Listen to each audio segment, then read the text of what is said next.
मेरी क्लास में एक लड़की पढ़ती है जिसका नाम रितिका है। वह पढ़ने में बहुत अच्छी है। आज वह मेरे पास एक फ्री पीरियड में आई और कहा, क्या मुझे आपके 2 मिनट मिल सकते हैं? तो मैंने कहा, क्यों नहीं, तुमको जो कहना है कह सकती हो। मैंने सोचा कि शायद कोई शिक्षा संबंधित मदद चाहिए होगी। अक्सर लड़कियां इस तरह फ्री पीरियड में आती है। तो उसने कहा, मैम, आप अपने पुराने कपड़े किसे देती है? मैं यह बात सुनकर हैरान रह गई। यह कैसा सवाल है?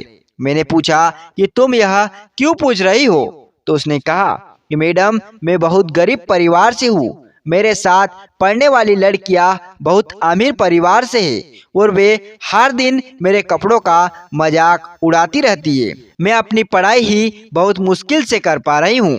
घर से बहुत मुश्किल से खर्च मिलता है पढ़ाई के लिए।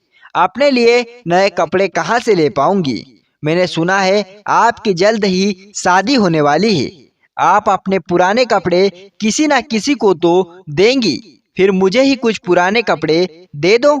इस बात को सुनकर पहली बार मैंने उसके कपड़ों की तरफ देखा, जो वास्तव में पुराने थे, लेकिन सलीके से इस्त्री करके पहने हुए थे।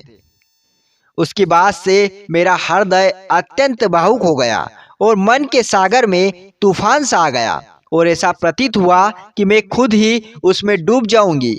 और मैंने नम आंखों से रितिका को अपने गले लगा लिया। अगले दिन मैंने रितिका के लिए नए कपड़े लिए और उसके घर की तरफ चल दी, जहां उसे कुछ कपड़े दिए। उसके चेहरे की खुशी में जिंदगी भर नहीं भूल सकती। बड़े अफसोस के साथ यह कहना पड़ रहा है कि हम किसी के व्यक्तित्व के बारे में बात करते समय 1 मिनट के लिए भी नहीं सोचते हैं। किसी को हीन बताने या किसी के व्यक्तिगत मामले में टांग अड़ाने का हमें किसने अधिकार दिया? अगर कोई अमीर है और उसके पास ईश्वर का दिया सब कुछ है, तो क्या हमें यह अधिकार है कि हम जिसे चाहे उसे अपमानित करें? क्या हमारे हृदय में ईश्वर का कोई भय नहीं है? कोई भी इंसान अपनी मर्जी से गरीब नहीं होता। कुछ लोग जन्म से ही अमीर होते हैं, वहीं कुछ अपनी मेहनत से पैसा कमाते हैं। कुछ लोग ऐसे भी होते हैं जो बहुत मेहनत करने के बाद भी गरीब ही रहते हैं। गरीब इंसान मेहनत मजदूरी करता है और अपने परिवार को पालता है। वह किसी से भी मदद की उम्मीद नहीं करता और अपने आत्मसम्मान को बचाते हुए जीवन जीता है। इसीलिए हमें कभी भी किसी गरीब इंसान का मजाक नहीं उड़ाना चाहिए। यह सत्य है कि एक दिन हमें भी ईश्वर की ओर प्रस्थान करना है। जब वह दुखी दिल ईश्वर को अपनी यातनाओं के बारे में बताएगा और वे लोग रोते हुए कहेंगे कि हे ईश्वर, तुमने उन्हें दौलत दी थी और हमें नहीं, हमारा क्या कसूर था, तो फिर ईश्वर के समक्ष हम सब क्या मुख दिखाएंगे? हमारे लिए यह सिर्फ एक काल्पनिक कहानी हो सकती है, लेकिन एक पल के लिए सोचे, हमारे आसपास ऐसे अनेक वास्तविक कहानियां मौजूद है। हमें लोगों के व्यक्तिगत मामलों में दखल देने से बचना चाहिए।